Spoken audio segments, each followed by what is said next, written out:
Autism के इस course में आप काफ़ी हद तक ऑटिज़म को समझ गए होंगे और ऑटिस्टिक बच्चों के साथ किस तरह काम करना है, किस तरह उनकी रूटीन बनानी है, ये भी आपने जान लिया होगा।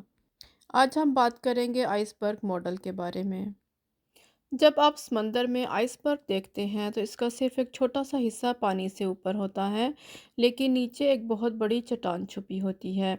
इसी तरह ऑटिज़म में बच्चों का रवैया भी सिर्फ ऊपर दिखाई देने वाला हिस्सा होता है, असल कहानी नीचे छुपी होती है।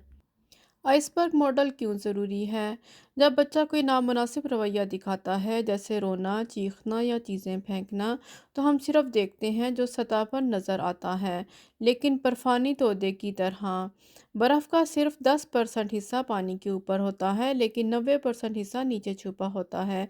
ऐसे ही बच्चे के रवैये के नीचे छुपी वजूहात भी नज़र नहीं आती।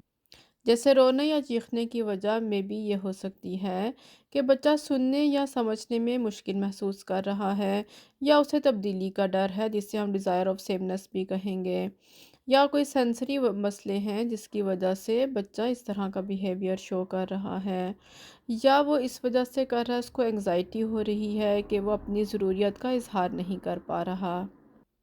अब ये मॉडल घर में आपके किस तरह काम आएगा?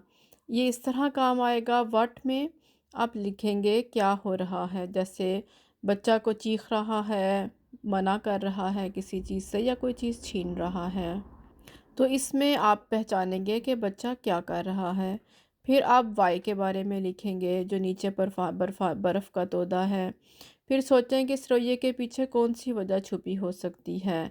क्या बच्चा किसी उलझन का शिकार है? क्या वो तब्दीली को एक्सेप्ट नहीं कर रहा, या शोर बहुत हो रहा है? फिर आप हाउ की तरफ आएंगे कि अब हम इसका हल कैसे तलाश करें।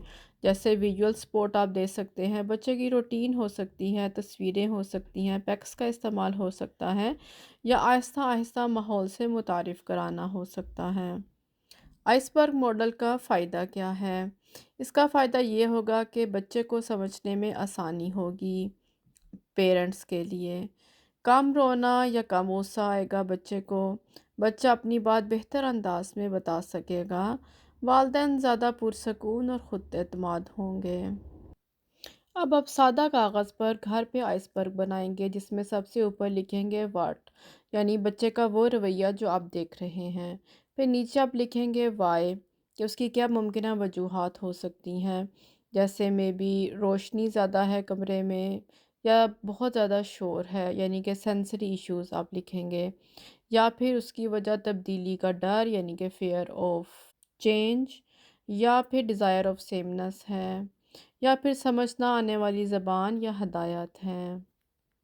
उसके बाद एंड में आप हाउ लिखेंगे कि आप इसको कैसे ठीक कर सकते हैं, जैसे आप पैक्स की मदद से ठीक कर सकते हैं, या बच्चे की रूटीन उसमें आपको बनानी होगी, या बच्चे के साथ कुछ खेलना होगा। आगे हम इसको एक आसिया की मिसाल से देख लेते हैं। आसिया के वालिदैन के मुताबिक उन्होंने एक नई कार ख़रीदी, वो बहुत खुश थे।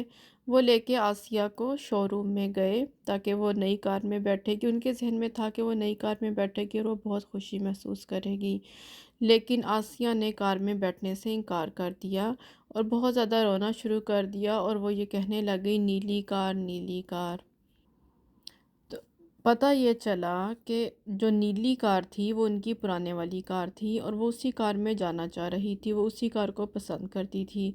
नई कार में जो खुशबू थी वो भी उसको अच्छी नहीं लग रही थी, और नई सीट का एहसास भी नया था जो उसको अच्छा नहीं लग रहा था।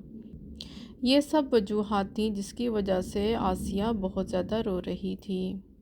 अगर वो पहले आइसबर्ग मॉडल से ये सारे वाइस कि ऐसा क्यों कर रही है सोच लेते, तो शायद आसिया का दिन आसान हो जाता। वो उसको पहले से मेंटली प्रिपेयर कर देते तो ये सब कुछ ना होता। इसलिए आइसबर्ग मॉडल बहुत ज़रूरी है। आप घर में बच्चे के रवैये के लिए ज़रूर बनाएं और समझें, और फिर उसके मुताबिक अमल करें। इससे आपकी ज़िंदगी भी आसान हो जाएगी और आपके बच्चे की ज़िंदगी भी आसान हो जाएगी।